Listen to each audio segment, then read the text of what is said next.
Pemirsa sudah bergabung bersama kami Ibu Hajah Elis Lisdiana. Beliau adalah Kepala SMK Korporasi. Selamat siang Bu Elis.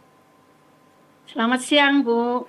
Ya Bu Elis, ini kan sate tapi bukan dari daging melainkan dari nabati yang berasal dari tanaman porang ya Bu ya. Mungkin bisa Ibu jelaskan terlebih dahulu ini bagaimana awal mula inisiasi sajian makanan unik ini dan mengetahui dari mana kalau tanaman porang ini bisa diolah sedemikian Bu.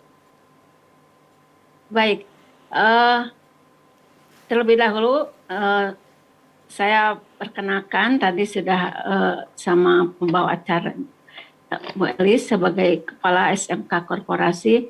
Nah, untuk porang ini adalah sebenarnya kekayaan tanaman Indonesia yang memang kaya sekali karbohidratnya dan untuk alternatif penggunaan pemakaian bahan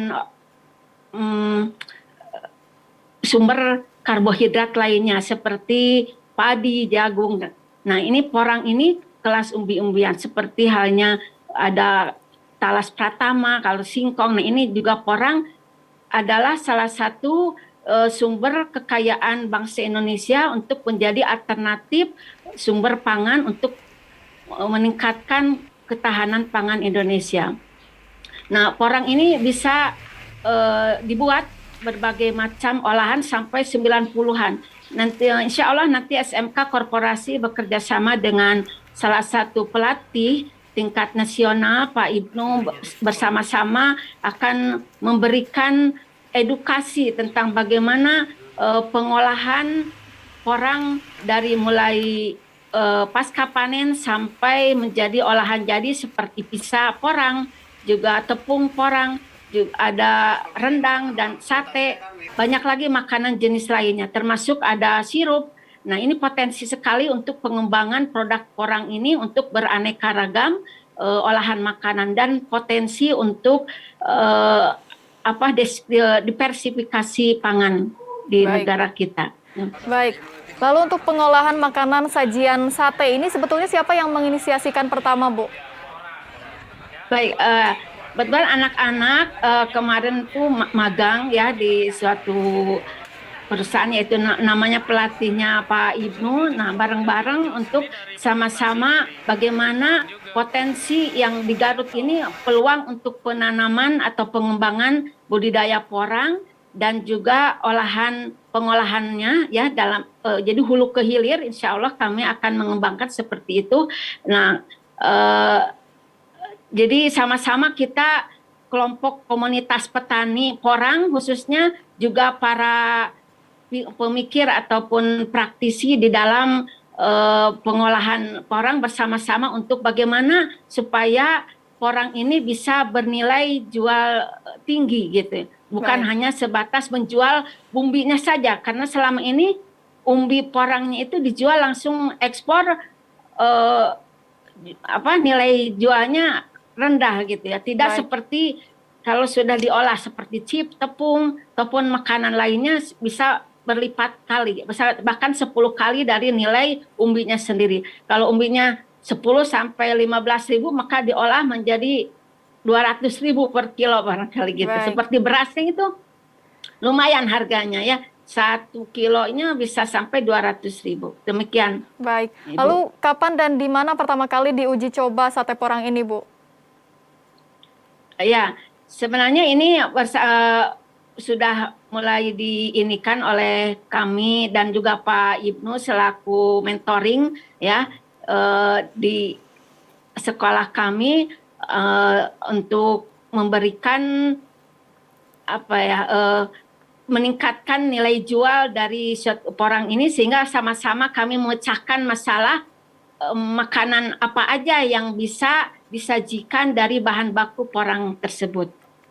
Dan alhamdulillah pada saat momen peresmian penanaman porang 5.000 hektar di Garut pada beberapa minggu yang lalu, alhamdulillah kami diberikan kesempatan menampilkan berbagai olahan makanan yang berbahan baku porang supaya masyarakat tidak menjual dalam bentuk umbinya saja, tapi dibuat olahan berbagai makanan yang bisa nilainya tinggi gitu.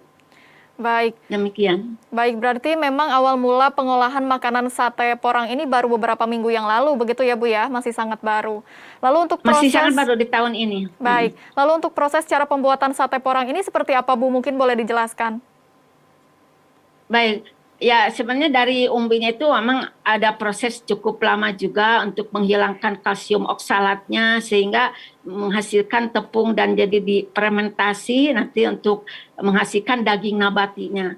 Nah, daging nabati ini wanginya seperti halnya amis gitu, kayak telur, kayak daging ayam gitu.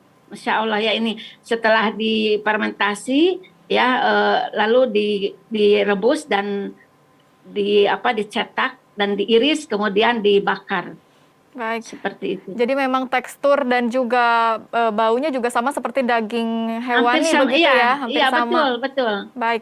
Lalu Bahkan apakah ini ada kelebihannya iya, dari porang ini itu bisa bertahan karbohidratnya. Kalau nasi hanya beberapa jam, kalau ini bisa bertahan 24 bahkan 48 jam karena dulu waktu zaman penjajahan Jepang itu dulu dipakai oleh para orang-orang militer Jepang itu untuk makan 2 sampai 3 hari, jadi kuat sekali ya untuk begitu. menyimpan kadar karbohidrat di dalam perut kita sehingga bisa bertahan untuk puasa sahur misalnya sahur jam 4 besoknya lagi makan lagi itu masih bertahan, tidak lemas gitu. Itulah keuntungan dari porang ini.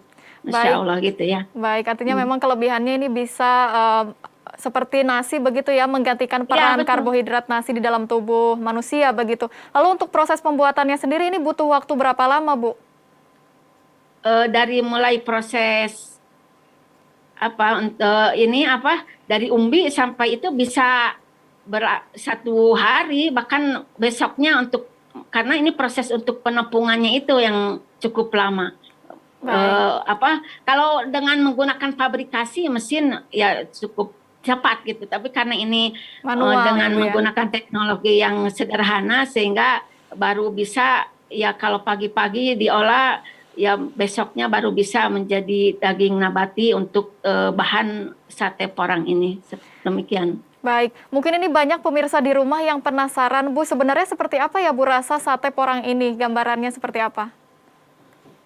Ya kalau kita makan seperti telur goreng telur yang Telur dicelupkan gulung seperti begitu, karena Bu? ada amis-amisnya gitu ya, telur sama ayam gitu ya, jadi ada amis dan enak lumayan untuk mengganti posisi yang vegetarian, apalagi ini sangat cocok untuk menggantikan kebutuhan protein akan protein nabati yang ada di dalam porang tersebut. Baik. Demikian. Baik, artinya memang makanan ini sangat cocok untuk orang yang vegan seperti itu dan vegetarian ya Bu ya. Untuk bahan utama Iya. sajian unik ini kan porang ya Bu. Lalu apakah ada kesulitan untuk mendapatkan bahan utama ini Bu? Oh, tidak ya, sekarang sudah banyak masyarakat, komunitas petani juga sudah mulai penanaman, apalagi di daerah Jawa itu Madiun ya, sudah mulai banyak yang ekspor gitu keluar. Nah sekarang bagaimana upaya kita komunitas petani porang ini sama-sama meningkatkan nilai jual porang ini tidak sebatas pada jual umbi saja sehingga mereka yang meraup keuntungan ya para yang di luar sana, sementara kita bisa mengolahnya menjadi makanan yang beraneka ragam gitu. Insya Allah ini akan bisa meningkatkan kesejahteraan para petani juga masyarakat pada umumnya. Baik, selain dapat diolah menjadi sate, Bu, tadi kan Ibu sempat menyebutkan bahwa bahan makanan porang ini bisa diolah menjadi hingga 90 bahan makanan, begitu ya Bu ya? Jenis makanan. Insya Allah kami bekerja sama dengan tim Diklat itu untuk mengadakan dengan cara pemanggilan atau kursus ke beberapa instansi atau lembaga untuk bagaimana cara penanganan porang dari mulai umbi sampai bahan jadi. Insya Allah kami berikan kesempatan khususnya di Jawa Barat ataupun di manapun pemirsa berada, insya Allah kami siap bantu untuk bagaimana memporangkan ya Indonesia ini, insya Allah. Baik. Baik Ibu, selain sate mungkin boleh disebutkan ada makanan apa lagi yang bisa diolah dari tanaman porang ini, Bu? Bisa kerupuk, bisa juga bakso, ya bisa nasi, bisa berbagai olahan makanan seperti halnya didadarkan, ditambahkan dengan itu lauknya ditambahkan pada dadar telur gitu ya. Terus juga kue-kue seperti bolu kukus atau brownies. Jadi pengganti dari tepung terigu yang mana terigu itu kan kandungan glutennya tinggi. Nah, sementara ini adalah produk asli Indonesia yang memang cukup besar untuk pengembangannya sebagai pengganti atau substitusi dari penggunaan terigu yang mana terigu ini tidak kurang ya cocok, tidak sesuai dengan syarat iklim dan syarat tanah untuk dikembangkan karena petani yang bahan bakunya untuk terigu ini bisa dikembangkan di Eropa sana sehingga akan memperkaya petani luar. Sementara ini adalah tanaman yang memang bisa dikembangkan di Indonesia. Jadi pengganti atau substitusi tepung terigu. Insya Allah ini bisa menjadi lahan untuk nanti pengembangan para pelaku UMKM ataupun restoran untuk mengembangkan porang ini menjadi makanan yang bernilai cita dan cita rasa tinggi, juga kadar protein juga cukup lumayan tinggi. Demikian. Baik, artinya tanaman porang ini adalah tanaman yang asli dari Indonesia dan juga banyak sekali manfaat yang dihasilkan begitu ya Bu ya. Lalu apakah sate porang ini? Iya Bu. Ya, dukung sekali daya dukung lingkungannya, yaitu syarat iklim dan syarat tanahnya sangat cocok untuk pengembangan ke depannya. Insya Allah menjadi salah satu produk untuk ketahanan pangan Indonesia. Baik, lalu apakah sate porang ini pernah dipasarkan ke masyarakat, Bu? Insya Allah untuk saat ini kita akan mengembangkan entah itu dalam bentuk frozen misalnya ya, supaya masyarakat bisa menikmati olahan makanan yang berbahan baku porang ini. Kalau kerupuknya insya Allah nanti ada, kalau misalnya nanti pesan bisa nanti kita kerjasama gitu ya, ataupun ini kan nomor kami tim unit produksi Korpora bisa melayani gitu beberapa produk olahan dari porang seperti kerupuknya gitu.